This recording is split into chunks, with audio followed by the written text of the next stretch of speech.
बात सुनो, मलिहा से दूर रहो तुम, वरना मैं। वरना क्या कर लोगी काली दुम वाली हिरनी? वरना क्या?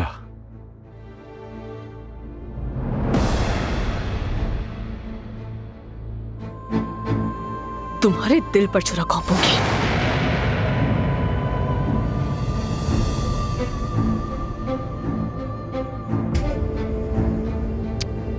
दुल्हन, मेरी बात सुनो। लतीफ के लिए अच्छी लड़की ढूंढना बाप होने के नाते मेरा फर्ज है। शायद तुम्हें गलतफहमी हो रही है। बंद करो अपनी बकवास। शर्म आनी चाहिए, कितनी फितना परस्त औरत है ये। बहुत घटिया औरत हो तुम।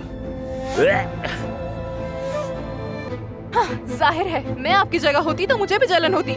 मैं आपसे ज्यादा खूबसूरत हूँ, आपसे ज्यादा हुनरमंद हूँ, आपसे छोटी हूँ और आपसे ज्यादा होशियार हूँ। और हाँ आपा, मेरे पास आपकी तरह अमीर शौहर नहीं है और मैं आपकी तरह किसी हवेली में नहीं रह रही।